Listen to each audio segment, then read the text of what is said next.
दोस्तों, एक बार की बात है, एक बहुत आलसी आदमी था। वो पूरी तरह से स्वस्थ होने के बावजूद भी वो भिखारी की ज़िंदगी गुजारता था। अर्थात वो कोई काम करना नहीं चाहता और दूसरों पर निर्भर रहता था।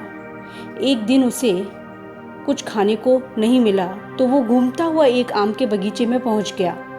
वहां उसने आम के लदे पेड़ देखे और वो तोड़ने के लिए पेड़ पर चढ़ने लगा। तभी वहां के माली ने उसे देख लिया और उसे पकड़ने के लिए आने लगा। तो वो जल्दी से उतरा और वहां एक जंगल की तरफ भाग गया। जंगल में जैसे ही वो थोड़ा आगे बढ़ा, उसने वहां एक लोमड़ी देखी जिसके 2 ही पैर थे और वो रेंगते हुए चल रही थी।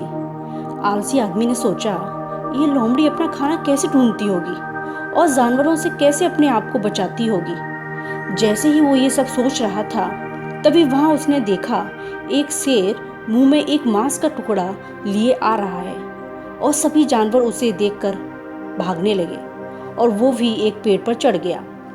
और वहां उसने देखा कि लोमड़ी वहीं रुकी रही, लेकिन उसके बाद जो हुआ उस आदमी को देखकर बड़ी हैरानी हुई कि शेर आया और मांस का टुकड़ा लोमड़ी के सामने रखकर चला गया।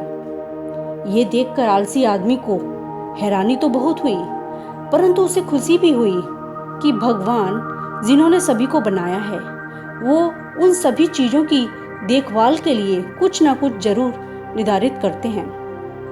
और वो अपने बारे में सोचने लगा कि उसके लिए भी भगवान ने कोई योजना जरूर बनाई होगी। और वो जंगल से बाहर निकलकर एक जगह बैठ गया और इंतजार करने लगा कि कोई उसे भी खाना खिलाने आएगा। और उसे भी विश्वास था कि ईश्वर उसके लिए भी किसी को जरूर खाना खिलाने के लिए भेजेंगे। 2 दिन तक वो सड़क पर खाने के इंतजार में बैठा रहा कि भगवान किसी न किसी को तो जरूर भेजेंगे। लेकिन अंत में वो अपनी भूख को सहन नहीं कर पाया और भोजन की तलाश में चल दिया। रास्ते में उसे एक साधु महाराज मिले और उसने सारी घटना साधु महाराज को बताई। इस घटना को सुनकर साधु ने पहले उसे भोजन और पानी दिया। भोजन करने के बाद उस आलसी आदमी ने साधु से पूछा, महाराज, भगवान ने उस लोमड़ी पर दया दिखाई पर मुझ पर नहीं, क्यों? ऐसा क्यों?